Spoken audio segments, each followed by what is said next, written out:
কম্পিউটারের রিভিউ তুলে ধরা হয়, যেটা দিয়ে চাইলেই কিনা আবার GTA 5 টুকটাক খেলা যায়।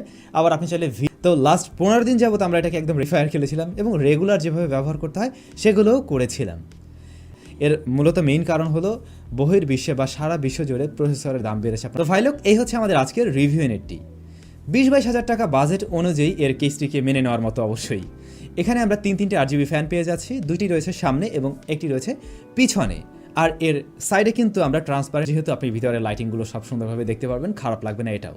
আর এর কেসটি কিন্তু একদম অনেক বড় সড়ো নয়, সাইজটা বেশ কম্প্যাক্ট রয়েছে, সো যে কোনো জায়গায় রাখলে বেশ সুন্দরই লাগবে। এই কেসটি টপে রয়েছে একটি USB 3 পোর্ট, একটি USB 2 পোর্ট, তারপরে 3.5 মিলিমিটার হেডফোন জ্যাক পোর্ট, আর পাশেই রয়েছে মাইক্রোফোনের জন্য একটি জ্যাক। আর এখানে আমরা সুইচ পেয়ে যাব, ওই যে রিস্টার্ট সুইচ এবং পাওয়ার বাটন। এই কেসের বর্তমান বাজার মূল্য রয়েছে 2500 টাকার মতো, যা কিনা ভ্যালুটপ ব্র্যান্ডের। তো এই 22 গ্যালাক্সি ব্র্যান্ডের এবং এর মডেল নাম্বার হলো A320M।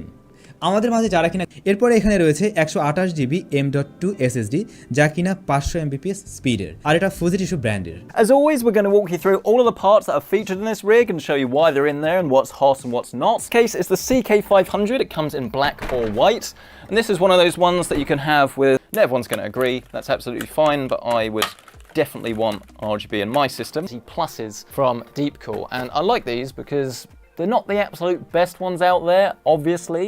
This will start to add extra cost to your rig, so I would probably advise that you leave these out when you first buy it if you're trying to save yourself some money, and just upgrade them later. So you do have to be a little bit careful which one you get, but there are definitely deals to be had, and if you are looking to save yourself some money, that is an excellent way to do it. Absolutely smash that like button if you've enjoyed this, get yourself subscribed, and of course if you do want to check out current pricing on anything featured in this rig or in my entire setup, you can find that linked down below.